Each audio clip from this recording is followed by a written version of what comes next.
هذه واحد المحاولة ديال تشويش لاجيتاسيون، ولكن بدون يعني سني با ان ايفينمون، سي نون إذا لا يتعلق الأمر بحدث.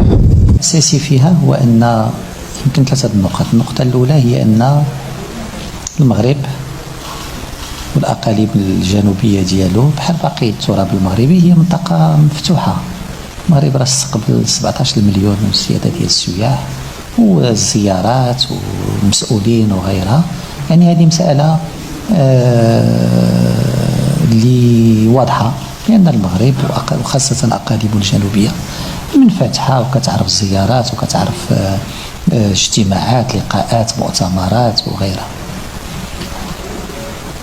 ولكن وهذه النقطة الثانية، هادشي هذا كله عنده واحد النظام، عنده واحد القواعد.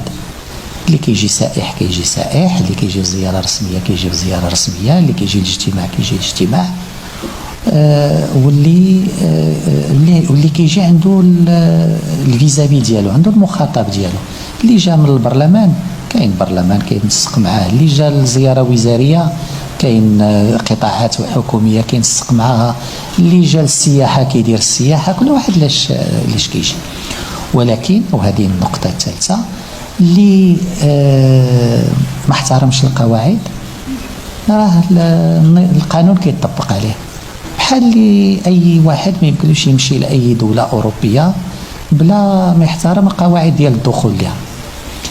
انا كيظهر لي الا كان شي خلاصه اللي بانت من هذا الشيء، وهاد الناس تأكدوا من حاجة واحدة، بأن المغرب يمارس سيادته كاملة على أقاليمه الجنوبية بحال على باقي التراب المغربي، وبأن اللي كيحترم هذه السيادة مرحبا به، اللي كيحاول يشوش عليها راه شاف بأن القانون يطبق بحال اللي كيطبق في العالم كامل. ولكن هذا ما غاديش، هذه بحال داك اللي كيقولوا ضربة السيف في الماء، ما كتأثرش لأن المسار غادي. هاد امس راه كانت زياره يمكن لرئيس مجلس الشيوخ الفرنسي في مدينه العيون، وكانت دائما زيارات رجال اعمال وغيرها. اللي بغى المعقول، راه المغرب هو المغرب البلد مفتوح منفتح. اللي بغى التشويش، راه المغرب عنده قانون وعنده مصادر للدخول ليه وللقيام بزيارات عمل أو بزيارات خاصة أو بزيارات سياحية. كل وحدة عندها القانون ديالها، ولكن السيادة المغربية تطبق والقانون المغربي يطبق ويطبق على الجميع. شكرا.